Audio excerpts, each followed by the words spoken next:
This is Scott the Fix-It Guy. Today we have a gas dryer that has a whistling sound anytime that the flame is activated or the heating system is activated.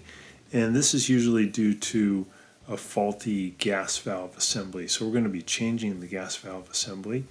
So I'm taking out these two Phillips head screws underneath the filter. I'll just give you an idea what this sounds like. So I'll go ahead and set the timer, turn it on, and here's the whistling sound.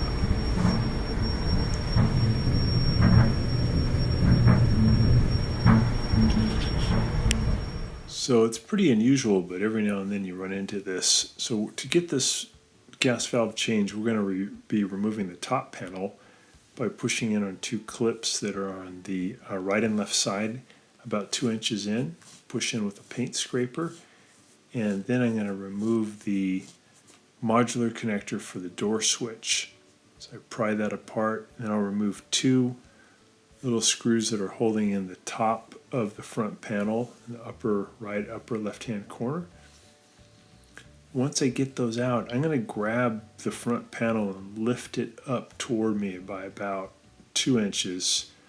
That'll release two clips at the bottom, and then I can just take the whole thing and swing it out to the side. So now I'm going to release the belt from underneath. I'm going to push in on the idler wheel toward the right to take the tension off the motor pulley. Get that off the motor pulley. And now I'm going to lift up on the belt to get the whole tumbler out of there. And that's going to give me room to work on the gas valve assembly. So I've got it unplugged. Got the gas off, and now I'm going to remove these bolts that are holding the gas valve assembly in position. There's two in the front, and then there's one located back a few inches. Here we'll see on the video. Here's the new gas valve assembly. It comes with a new igniter, so I'm going to go ahead and install the new igniter. Put this little screw in to hold it in position. And now we have the new igniter on the new gas valve assembly. Take out another bolt here that holds it in. There's one here holding down the gas tube.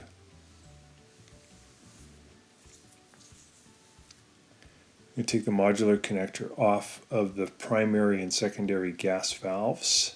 It just pulls right off. And I'm going to pry apart this modular connector that brings power to the igniter. And then I've got all the wiring connections disconnected. And I've got most of the mechanical connections holding the gas valve in position off. There is another one, though, in the back that I need to remove. And then I can just pull the whole thing out. So I'm getting the wire harness out of the way. And I get this one little bolt right here. So there were three holding it on, one holding on to the gas pipe. I got that out of the way. Now I'm in the back, making sure the gas valve is off. I'll be removing the compression fitting from the back here that holds on the gas supply tube. I'll spin that off. And I want to get this adapter off too, so I'm going to grab it with this crescent wrench and remove it. I'm going to lift it up a little bit so I have better access. Dryers are pretty light, so it's pretty easy to do that. And I'm just going to use my crescent wrench to get it loose.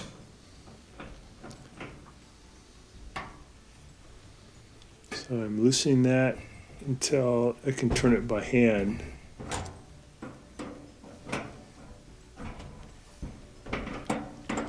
This whistling gas valve, by the way, is pretty unusual. I've done a lot of dryer repairs, and I can only think of 2 times I've done it. This is the second time, so not super likely you'll run into this. So I've sped up the camera a little bit. I'm now removing the back panel. It's got a bunch of screws. I think there's 8 to 10 of them that we have to zip off on the perimeter. And then that back panel can come off. And that's just so we can get off 2 more screws that are holding the gas pipe down.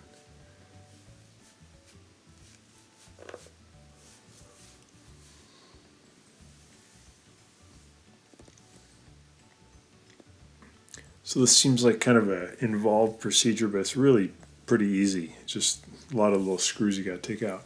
So we got the back panel off, and here are those 2 screws that are holding on the gas pipe.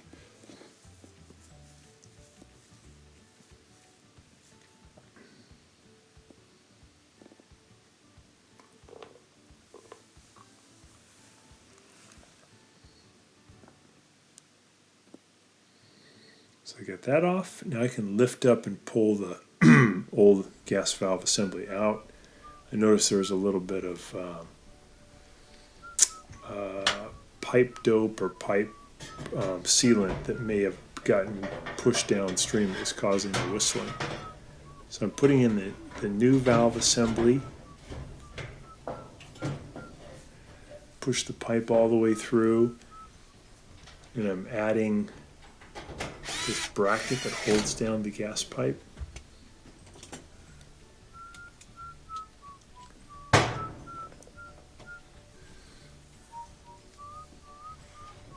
I'm going to line up the holes and then put in these 2 screws in the front that are holding down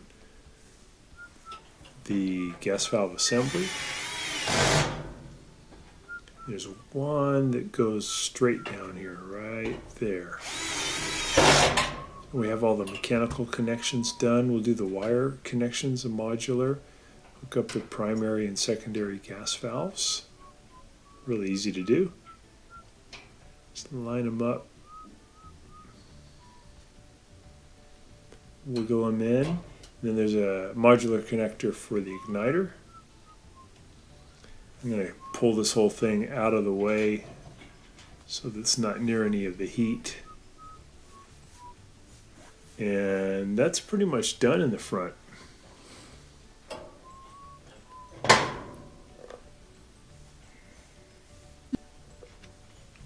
So on the back, we're just going to put that bracket down on the gas valve.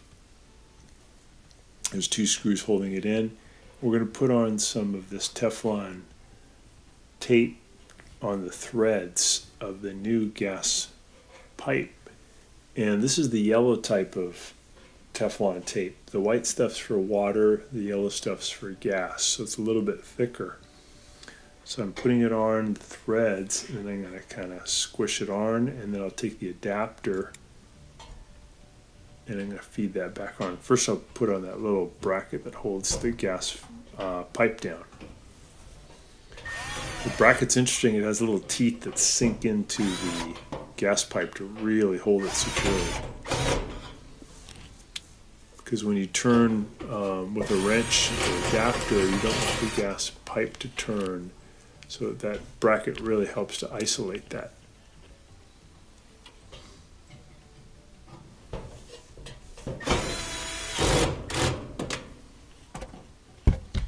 There we go. And we'll go ahead and sped up the camera a little bit, but we're going to tighten up that adapter.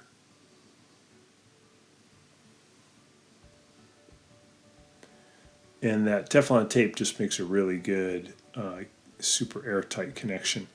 This one, though, the compression fitting that goes on the adapter, you do not need tape because it has designed that as you tighten it, it seals itself.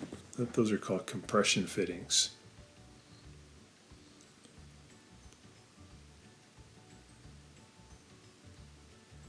And then after you do this, you can turn on the gas and just make sure there's no leak. One way you can test for a leak is to spray something like Windex right where you did the addition of the adapter. And if you see little bubbles coming up, then you know that there's a leak. So you got the gas valve back. So it looks good, no leaks. And just got to put the back panel back on. So that's just adding all those screws in again. kind of lift the panel up into position, line up the screws, zip them in.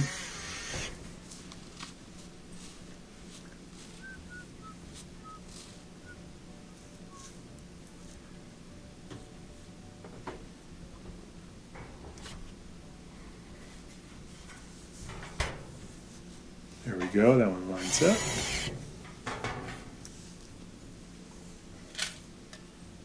There's also this little plate you want to push in the part into the slot, then bring the plate into position, and the triangular part of it should point down. Add the screws in.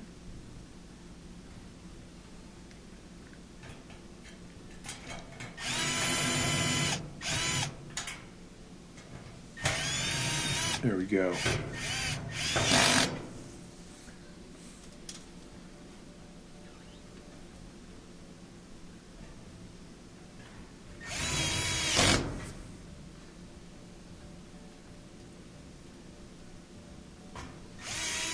Just get those all zipped in all the way around. This one. And we're going to lift up the tumbler, put that back in. The felt side of it goes in toward the back of the dryer. This big black felt piece goes onto the round part there in the back, and then we're going to put the belt back on. So we're going to get down low where we can see what's going on. We're going to loop the belt through, and then we're going to push the idler wheel, take the tension off of it, lock the idler wheel into the slot there at the bottom, and then loop the belt through underneath it, pull the idler wheel to our right and loop it over the motor pulley. And now we want to just support the tumbler and gently turn it a couple of revolutions to make sure that the dryer belt won't slip off. Make sure it's all lined up. We're supporting it because otherwise there's no front bearing to hold it up, so we're lifting it up a bit as we turn it. If you don't do this and then you put it all back together and start it, it may slip off and then you have to kind of restart. So it's good to do that at this point. Clean out some of this dryer lint. We'll put the front bearing or front panel back on. It has a couple clips at the bottom, so you have to let the clip, you have to lift the panel up slightly higher than the frame by about 1.5 inches, and then let the clip lock in, and then you can add the screws back in that hold the panel on. One in the upper left and upper right hand corner.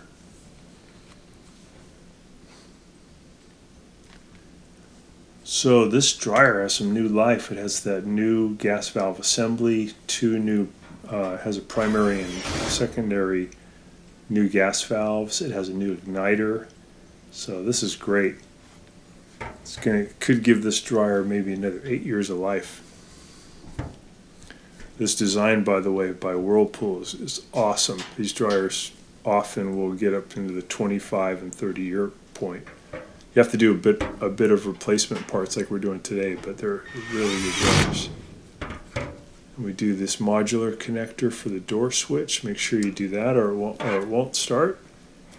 You're going to close the lid. The clips are going to hold it, and then we'll add 2 Phillips head screws that go underneath the filter assembly. Those also are used to help hold the front or top panel back on. Careful when you do this so you don't drop these screws into that filter assembly. Just hold on to them tight, take your time. Here goes the filter. And now when we start it up, we turn the gas back on, we got it plugged back in. We have a normal sounding dryer. No more whistle. So I hope this has been helpful to you and you get your dryer working too. Thanks so much for watching, and please subscribe when you get a chance.